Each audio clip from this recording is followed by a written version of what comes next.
O maestro João Carlos Martins, 84 anos, emocionou o Brasil ao revelar que foi diagnosticado com câncer de próstata. Conhecido pela história, superação e amor pela música, o maestro anunciou inclusive que o tumor já foi removido.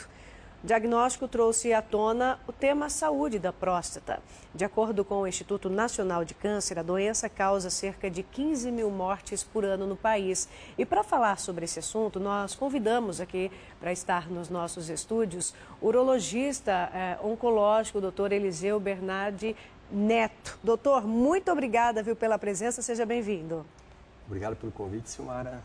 Vamos falar um pouquinho aí da saúde do homem, né? Pois é, porque a gente fala bastante da saúde da mulher, mas parece que ainda existe um tabu para falar da saúde do homem, em especial, doutor, quando a gente fala do câncer de próstata, né? Ainda existe essa realidade? As pessoas, o senhor acha que precisava falar mais sobre o tema? Acho que sim. Acho que ano após ano a gente percebeu que, por conta da difusão de conhecimento, os homens estão buscando um pouco mais a atenção aí não só com a próstata, mas com a saúde global. O homem estatisticamente busca menos o cuidado do que a mulher ainda hoje.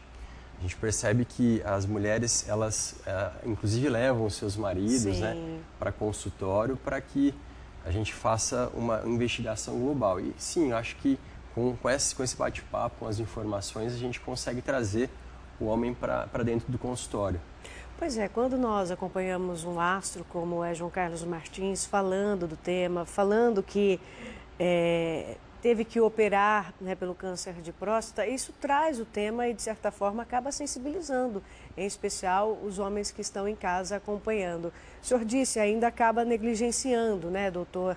Mas a prevenção, como toda doença, ela é primordial para o diagnóstico precoce, inclusive, que é fundamental para qualquer tipo de cura, não é, doutor? Exatamente. O tumor de próstata, quando a gente fala de prevenção, na verdade, é identificação precoce, né? Quando o homem busca o nosso consultório, que a gente faz a investigação com exame de sangue, com o próprio toque, eu defino aí se existe o risco naquele momento para o homem ter o tumor de próstata.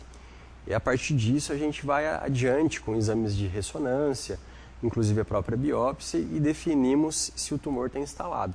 E a partir disso a gente busca o tratamento melhor para aquele paciente. E a partir de que idade o homem deve fazer o exame, doutor? Para pacientes como um todo, homens, 50 anos.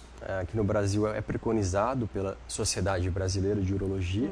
Então a gente identifica, faz o exame de sangue, que é o PSA, um exame tranquilo, e o toque.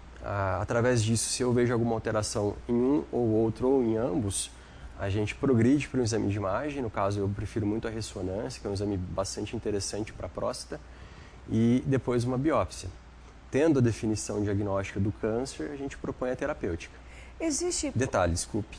Aos 45 para aqueles que são negros e que têm histórico familiar positivo em familiares de primeiro ou segundo grau. Eu ia perguntar exatamente isso, essa questão hereditária, genética, isso influencia também? Influencia bastante. O tumor de próstata tem como fatores de risco a herança genética e o envelhecimento. A gente sabe disso. Outros fatores estão ainda interrogados, mas via de regra a idade. Então, a gente percebe que os principais tumores acontecem a partir da 6ª década de vida. Isso não é regra, mas é padrão. E quem tem histórico familiar positivo tem chances aumentadas de desenvolver a doença. Em relação ao comportamento, doutor, quando nós falamos de saúde, muito do estilo de vida também influencia, né? Estilo de vida, por exemplo, tabagismo, alcoolismo, isso também acabam sendo fatores para o câncer? De maneira geral, não só o câncer de próstata, a gente percebe que tumores de intestino, tumores de estômago, entre outros, são mais prevalentes naqueles que são obesos, naqueles que têm tabagismo em atividade ou que exageram aí no consumo de álcool. Estilo de vida é importantíssimo, perda de peso, atividade física, musculação, caminhadas, a gente consegue definir melhor esse paciente, não só para câncer, mas diminuir o risco cardiovascular, infarto, dentre outros. Doutor, quando nós falamos dos estágios aí já mais avançados, né, que sintomas eles servem de alerta, por exemplo, para o homem? É importante entender que no início do câncer de próstata, os sintomas eles são frustros ou nulos. Então, isso faz com que o homem não busque o cuidado. Tumores mais avançados, eles acabam abraçando ali toda a região prostática e vesical da bexiga, então podendo cursar com sangramento na urina, sangramento vivo, seguido ou não de dor, Quando a doença já se espalha ali globalmente ou localmente para ossos e gânglios, começa a ter sintomas de dor na região de quadril e pelve. Então, sangramento associado à dor, isso pode ser sim uma doença já avançada. O tratamento, ele é penoso, doutor?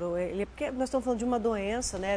Como o senhor disse, se diagnosticado precocemente, as chances de cura ela é muito maior, né? Mas vamos falar do tratamento. Como que é o tratamento? O homem acaba levando uma vida normal, ele tem que se resguardar, como que é? Já foi muito penoso. Antigamente, os tratamentos cirúrgicos, a própria radioterapia, eram muito agressivos. Com o passar aí dos anos, a gente conseguiu criar técnicas melhores. Então, a gente tem hoje a laparoscopia, a própria técnica robótica, que não é tão difundida por conta dos custos ainda, mas a gente consegue, então, fazer uma cirurgia mais higiênica, a gente consegue preservar os nervos da ereção, na maior parte das vezes, em casos iniciais de doença, e preservar os músculos que mantêm a continência, né? O que o paciente, às vezes, quando operava com cirurgia convencional, ficava incontinente usando fralda. Isso cada vez mais tem diminuído por conta do avançar das técnicas cirúrgicas. Então a gente pode operar o paciente, se ele tiver status e condição e idade para isso, ou então progredir para uma radioterapia. São técnicas diferentes que a gente orienta o paciente, a gente oferece, a depender de cada caso. Em tumores mais avançados, a gente cursa com quimioterapia e bloqueio de hormônio. Então vamos lá, pessoal, isso daqui é utilidade pública, saúde pública. Vou pedir para o doutor, então, reforçar, doutor, a partir de qual idade que tem que fazer os exames e de quanto em quanto tempo? Então, para o público em geral, 50 anos, para quem é negro e tem histórico, ou tem histórico genético, né, familiares próximos aí, aos 45. Então, 50 para todo mundo, 45 para esse público em geral. E uma vez por ano já é suficiente para uma avaliação detalhada com relação a isso aí. Doutor, muito obrigada, viu, pela presença, volte sempre muito bom. Obrigado pelo convite. A gente que agradece. Vamos